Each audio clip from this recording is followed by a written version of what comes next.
Hey guys, on this episode of Top Tier Tips, we're going to cover some double under related work and some windmills, because tomorrow in Wednesday's workout, you're focusing on skills in the beginning, so some double unders and pistol related practice, and then you have a 20-minute AMRAP of general physical preparedness, so GPP related training.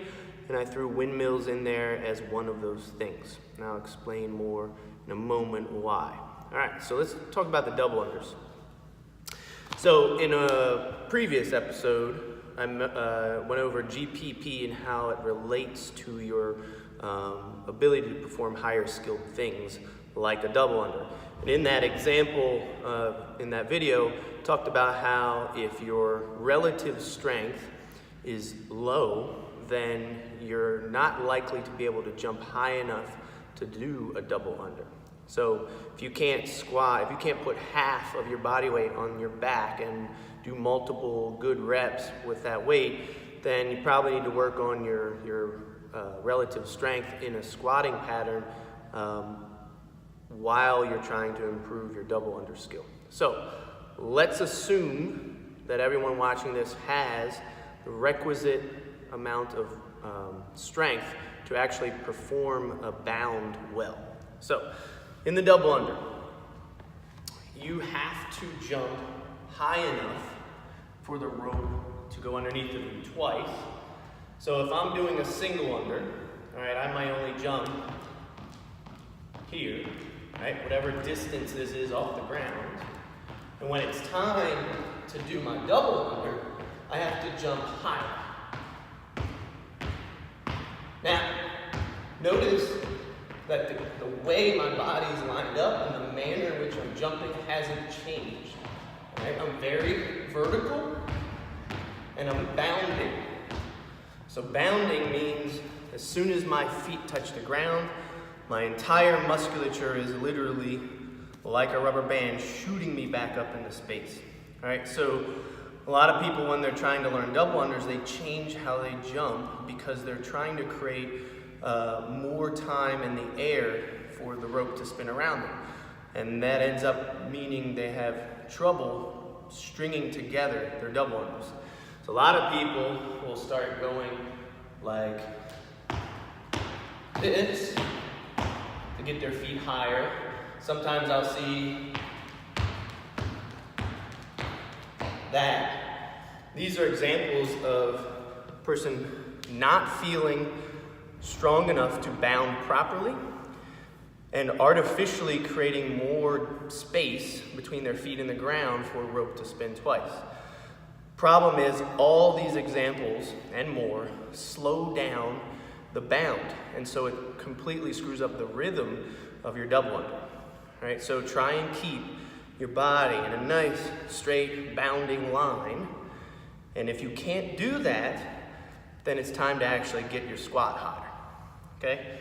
Now, another tip. Your hands with your rope should actually be out in front of you some. A lot of coaches talk about, bring your arms in, right? If you watch me, and I'm good at double unders, my arms are actually out here. And once you get used to a certain arm position, you'll tend to become quite good at double unders. So some people might be here, some here, but pretty much all of us that are good at it, we have our hands out in front of us. So we should be able to see our handles in our peripheral vision as our rope is spinning around. The handles themselves are not to the sides of our body like this. They're actually out in front of us like that. And what that allows us to do is make sure that the rope is coming down and touching the floor a good foot in front of our feet, so that by the time we're in the air, the rope is now passing underneath of us, right? Instead of catching the front of our foot, which often is what happens when people hold their handles to the side rather than in front, right, where they can see them in their peripheral vision. So those are some tips for your double unders tomorrow. Let's move on to the windmill. So the windmill is a really great exercise for building your oblique strength and your shoulder stability. That being said, out of all the kettlebell movements I've ever taught over the last 15 years, it's the one that I've seen the most injuries from. And every time I have people get injured with this, it's because they make a very fundamental technique mistake, right? And I'm gonna cover how not to be in that group of people, of injured people, right? You do this exercise well and become strong at it, you have to have a really strong core, and particularly here on the sides, okay? So, windmill. Arm goes overhead, whatever leg is underneath of the kettlebell, that leg is going to be straight, the other one will bend some, right? You want to take both feet and turn them a little bit away from the arm, and I lock the leg, I bend the leg, and I'm going to hinge. So I hinge my hip, bang, bang. So I'm moving my hip backwards. This hand tracks down the inside of the leg until my hip can't move any further. Then I push the ground with this leg and drive my hips forward in space. So I hinge, hinge, hinge, hinge, hinge. This is a lock knee, this is a loose knee, and then drive the floor as I bring the hips under. The injuries I've seen come from people trying to copy triangle pose in yoga. So they mistakenly lock this leg and this leg. They end up injuring their hamstring or adductor here. So the whole reason we have this knee loose is because we want to protect the adductor and the hamstring musculature, all right?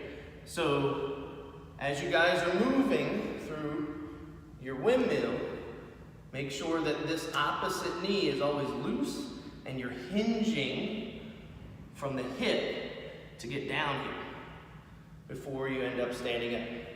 So the torso that's moving, it's still straight. Like it's not curving to get down in this position. It's always long, just like in any hinge, all right? It's always long, okay? So keep those tips in mind for your windmills during your AMRAP tomorrow. And as always, comment on Facebook, Instagram that allow me to create open dialogue. And if anybody needs me specifically, either reach out, direct message over Facebook or Instagram, or you can use my cell phone. I'm good at text, 443-742-1224. Look forward to working with you guys.